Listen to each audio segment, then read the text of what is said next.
এই হাসপাতালটিতে কি কি সুবিধা থাকছে এবং সেবা গ্রহণে খরচ কেমন হবে?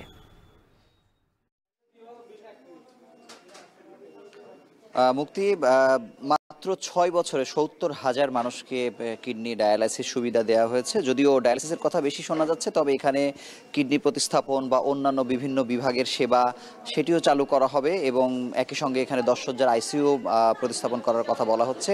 কিন্তু সবথেকে আশার খবর হলো, আপনি জানেন যে কিডনি যাদের ডায়ালাইসিস করা লাগে, যাদের সপ্তাহে ২বার বা ৩বার দেয়া লাগে, একটি বাংলাদেশের গবেষণা বলছে একটি রোগীকে প্রতি মাসে ৪৬,০০০ টাকা খরচ করতে হয় এবং এই খরচ মেটাতে গিয়ে ৯৩% মানুষ কোনো না কোনো সময় জীবনের সংকটে পড়েন এবং এই খরচ চালিয়ে না যেতে পারার জন্য অনেকে মৃত্যুর শিকার হন। মাত্র ৬টি ডায়ালাইসিস মেশিন দিয়ে ২০১৮ সালে যাত্রা শুরু হয়েছিল পুরনো একটি ভাড়া করা ভবনে। সেখানে মাত্র ৫১৯ জনকে এক বছরে ডায়ালাইসিস সেবা দেওয়ার সুযোগ হয়েছিল, যেটি ২০২৪ সালে এসে ১৮,৩২৪ জন মানুষকে ইতিমধ্যে এই বছরে সেবা দেওয়া হয়েছে।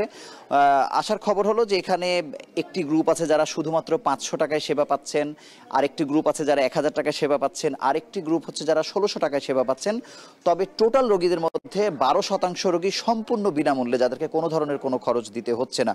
আমরা সরকারিতেও বিভিন্ন হাসপাতালে আসলে দেখে থাকি যে ডায়ালাইসিস দেয়া লাগলেও তাদের পরীক্ষা নিরীক্ষা, ওষুধ কেনা, আনুষঙ্গিক খরচ তাদেরকে করতে হয়। কিন্তু এই হাসপাতালে সুবিধা হচ্ছে, এই ফাউন্ডেশন হাসপাতালে, যে তাদেরকে কোনো ধরনের কোনো খরচই আসলে তাদের দেয়া লাগে না। আরেকটি আসার ব্যাপার হচ্ছে, কে ৫০০ টাকায় সেবা নিচ্ছে, কে বিনামূল্যে নিচ্ছে, কে ১৬০০ টাকা নিচ্ছে, এটি এখানকার স্টাফ যারা আছেন, চিকিৎসক বা নার্স, তাদেরকেও কিন্তু জানানো হয়নি। তারা যেন টাকা কম পাওয়ার কারণে যেন এক ধরনের অনাগ্রহ, এরকম যেন কোনো ধরনের মানসিকতা তৈরি না হয়, এজন্যে ম্যানেজমেন্ট হয়তো জানেন, কিন্তু অন্যরা আসলে জানেন না খরচটা আসলে কীরকম।